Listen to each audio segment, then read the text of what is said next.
Media మిత్రులకి అట్లాగే round table సమావేశాన్ని ఏర్పాటు చేసిన క్రాంతిదల్కి మా పృథ్వీరాజ్ అన్నకి సభలో ఈ రౌండ్ టేబుల్ సభలో పాల్గొంటున్న నాయకులకి ప్రజా సంఘాలకి జై భీములు. ముందుగా నేను పవన్ కళ్యాణ్ గారికి జనసేన నాయకులకి ధన్యవాదాలు తెలియజేస్తున్నా. ఎందుకు అంటే వాళ్లకు తెలంగాణ మీద ఎంత అక్కసు ఉంది, వాళ్ళ అజ్ఞానం ఏ లోతుల్లో ఉన్నది, ఎంత పాతాళంలో వాళ్ళు ఉన్నారు అనేటటువంటి విషయం మరొకసారి నిరూపించినందుకు వారికి నా ప్రత్యేకమైనటువంటి ధన్యవాదాలు తెలియజేస్తా ఉన్నా. తెలంగాణ నవనిర్మాణ సంకల్ప సభ పవన్ కళ్యాణ్ గారు మొన్న ప్రకటించినటువంటి ఈ ప్రోగ్రాం పేరు, అది వాస్తవానికి అమరావతి రాజధాని నవనిర్మాణ సభ పెట్టుకుంటే బాగుండేది. ఎందుకు అంటే వాళ్ళ రాష్ట్రానికి ఒక రాజధానే లేదు ఇప్పటివరకు. ఆయనేమో వచ్చి పక్క రాష్ట్రాన్ని ఉద్ధరిస్తారట. ఇవాళ పవన్ కళ్యాణ్ ఇక్కడ ఖాళీ చేసి, అంటే ప్రతి శనివారం ఆదివారం చంద్రబాబు నాయుడు పవన్ కళ్యాణ్ హైదరాబాద్లో తిని పడుకుంటారు కదా, ఆ తర్వాత మళ్ళీ ఆంధ్రాకి వెళ్ళిపోతే అక్కడ ఆంధ్రలో ఉన్న నాయకులందరూ అడుగుతున్నారు, ఏమని అడుగుతున్నారు ప్రెస్ మీట్లు పెట్టి అంటే, ఒరే నాయన మనకు రాజధానే లేదు, నువ్వు ఇక్కడ మాట్లాడకుండా పోయి అక్కడెక్కడో ఉద్ధరిస్తాంటవేంద్రా స్వామి, నువ్వు ఫస్ట్ మా దగ్గర ఉద్ధరించరాదు, మనకు రాజధాని లేదు అని చెప్పేసి వాళ్ళు దుమ్మెత్తి పోస్తా ఉన్నారు ఈ జనసేన మీద, పవన్ కళ్యాణ్ గారి మీద. పవన్ కళ్యాణ్ గారు మాట్లాడుతున్నటువంటి మాటలు ఎంత దుర్మార్గంగా ఉన్నాయంటే, వాళ్ళ జనసేన కార్యకర్తలు మొన్న తిరుపతిలో ప్రెస్ మీట్ పెట్టి తెలంగాణ అమరవీరుల భార్యలు వచ్చి ఇక్కడ మాట్లాడితే తాగుబోతూ వాళ్ళని తీసుకొచ్చి మాట్లాడిస్తున్నారు అనేటటువంటి ఒక కామెంట్ చేసిండు తిరుపతిలో. ఆయన బహుశా ఆయన హైదరాబాద్లో చేసి ఉంటే మళ్ళీ తిరుపతి పోకపోయి, ఆయన హైదరాబాద్లో కనుక ఆ కామెంట్ చేసి ఉంటే మళ్ళీ తిరుపతి పోకపోయి ఆయన. సో ఆడవాళ్ళని గౌరవించాలనే మినిమం సంస్కారం లేనటువంటి వాళ్ళు, తెలంగాణ అమరవీరుల పట్ల కనీసం బాధ్యత లేనటువంటి వాళ్ళు, త్యాగాలు చేసినటువంటి 1300 మంది బిడ్డలని అవమానపరుస్తున్నటువంటి వాళ్ళు ఇవాళ జనసేన కార్యకర్తలుగా ఉన్నారు అంటే కార్యకర్తల తప్పు కాదు, నాయకుడే అట్లా ఉన్నాక కార్యకర్తలు అట్లా ఉండడం చాలా సహజాతి సహజమైనటువంటి విషయం. కాబట్టి నేను పవన్ కళ్యాణ్ గారిని ఏమంటున్నానంటే, అయ్యా మేము స్క్రిప్ట్ డైలాగులు చదువుతలేం, ఇక్కడ మేము మా గుండె గొంతుకతో మాట్లాడుతున్నాం, మేము మా ఆవేదనతో మాట్లాడుతున్నాం, మేము ఆవేశంతో మాట్లాడుతున్నాం. కానీ దాని వెనకాల 60 ఏళ్ళ ఆలోచన ఉన్నది, 60 ఏళ్ళ దుఃఖం ఉన్నది.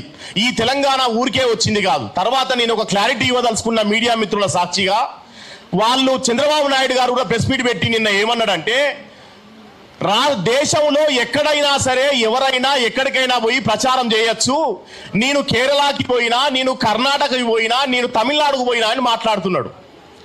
వాళ్ళు తమిళనాడుని వద్దని చెప్పలే, వాళ్ళు కేరళ రాష్ట్రాన్ని అడ్డుకున్నోళ్ళు కాదు, వాళ్ళు ఇంకో గుజరాత్ రాష్ట్రాన్ని అడ్డుకున్నోళ్ళు కాదు, మా తెలంగాణని నిండా ముంచినోళ్ళు కాబట్టి మేము అడ్డుకుంటున్నాము, మేము మా తెలంగాణని దోసుకున్నోళ్ళు కాబట్టి మేము అడ్డుకుంటున్నాము. మీకు రాజ్యాంగం ఇప్పుడే గుర్తొస్తుంది. గమ్మత్ ఏంటంటే రాజ్యాంగాన్ని వాళ్ళు ఉటంకిస్తూ ఉండరు. అది ఎట్లా ఉన్నదంటే దయ్యాలు వేదాలు వల్లించినట్టే ఉంటుంది. ఇంతకాలం 60 ఏళ్ల పాటు దోసుకొని తెలంగాణకు మా పృథ్వీ అన్న చెప్పినట్టు ఇన్ని అన్యాయాలు జరిగితే మాట్లాడనోళ్ళు ఇవాళ పవన్ కళ్యాణ్ విషయం వచ్చే వరకు మాత్రం ఎక్కడికైనా పోవచ్చు, ఎక్కడైనా బతకొచ్చు, రాజ్యాంగం కల్పించింది అని చెప్పి అంటారు. నిజమే, రాజ్యాంగం కల్పించింది వాస్తవమే. కానీ రాజ్యాంగంలో ఉన్నదా 60 ఏళ్ల పాటు దోసుకోవాలని? రాజ్యాంగంలో ఉన్నదా 369 మంది బిడ్డలను కాల్చి చంపాలని? రాజ్యాంగంలో ఉన్నదా 1200 మంది బిడ్డల ప్రాణాలు తీయాలని? మరి ఇన్ని చేసినటువంటి వాళ్ళు ఇవాళ రాజ్యాంగం గురించి మాట్లాడడం అంటే చాలా సిగ్గుచేటైనటువంటి విషయం. నేను ఒకటే చెప్పదలుచుకున్న మీడియా మిత్రులకి ఏంటంటే, పవన్ కళ్యాణ్ పోయిన సంవత్సరం మాట్లాడలేదు, లేదా గడిచిన 12 సంవత్సరాలుగా మాట్లాడలేదు. ఈసారే ఎందుకు మాట్లాడు పవన్ కళ్యాణ్ అనేది మనందరం ఒకసారి ఆలోచించాలి. ఎందుకు అంటే ఇప్పుడు అక్కడ పవర్ వచ్చింది, కూటమిలో ఉండడం వల్ల ఆయనకు పవర్ వచ్చింది, అధికారం వచ్చి అధికార బల్బు వచ్చింది, అధికారం బలం వచ్చింది. కాబట్టి అధికారంతో మాట్లాడుతున్నటువంటి ఆ మాటలని తెలంగాణ బిడ్డలు సహించడానికి సిద్ధంగా లేరు అనేటటువంటి విషయాన్ని నేను చెప్పదలుచుకున్న మిత్రులారా. కాబట్టి అధికారం ఉన్నది కదా అని చెప్పేసి విర్రవిగితే ఎవ్వరికైనా బుద్ధి చెప్తారు. మొన్న పవన్ కళ్యాణ్ గారు మాట్లాడుతూ ఆంధ్రప్రదేశ్ వద్దంటాళ్ళు, ఆంధ్రలో వద్దంటున్నారు, ఆంధ్రలో మాదిగలు లేరా అని చెప్పేసి అంటున్నాడు, ఆంధ్రలో మాలలు లేరా అని చెప్పేసి అంటున్నాడు. అయ్యా, నీకున్న సామాజిక సోయికి చాలా దండాలు, కానీ నీ అంత అజ్ఞానము, నీ అంత తలాతోక లేనటువంటి మాటలు మాట్లాడేటటువంటి మనుషులం మేము కాదు. దయచేసి ఆ రైటింగ్ స్క్రిప్ట్ చదివేటటువంటి పని బంద్ చేయండి. అవి సినిమా షూటింగ్లలో చదువుకోండి తప్ప పబ్లిక్ మీటింగ్లలో మా మనోభావాలను దెబ్బతీసేటటువంటి మాటలు మాట్లాడద్దు అనేటటువంటి విషయం ఇక్కడ నుండి మేము హెచ్చరిస్తా ఉన్నాం మిత్రులారా.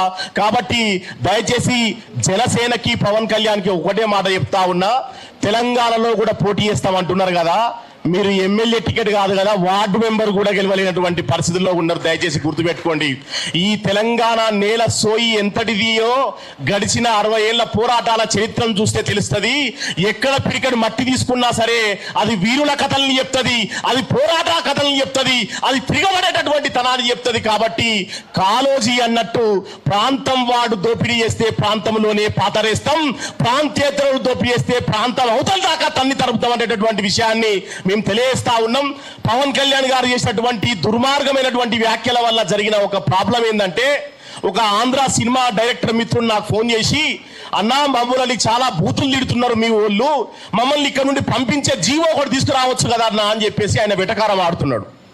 నేనేమంటున్నా అంటే, అసలు గెలికింది ఎవరు, అసలు ఈ రప్చర్ తీసుకొచ్చింది ఎవరు? 12 సంవత్సరాలుగా ఏనాడు మనం ఆంధ్ర మిత్రుల్ని ఒక మాట అన్నోళ్ళం కాదు. నన్ను నాగార్జున యూనివర్సిటీకి ఒక చీఫ్ గెస్ట్ గా పిలిస్తే నేను అక్కడ చెప్పిన, రాష్ట్రాలు వేరైనా మన రక్త సంబంధం ఒకటే అనేటటువంటి మాట అక్కడ నేను చెప్పిన. అంత సంయమానంతో ఉన్నాం. సజయ్ కొచ్చిన్ సీనియర్ జర్నలిస్ట్ వారిని వేదిక మీద రావాల్సిందిగా ఆహ్వానిస్తా ఉన్నాం. మరి అట్లా అన్నదమ్ములోలే అక్క చెల్లెలోలే కలిసి ఉన్నటువంటి మన మధ్యలో చిచ్చు పెట్టేటటువంటి పని పవన్ కళ్యాణ్ యొక్క అజ్ఞానపు వ్యాఖ్యల వల్ల వస్తా ఉన్నది. తెలంగాణ బిడ్డలు అమాయకంగా లేరు.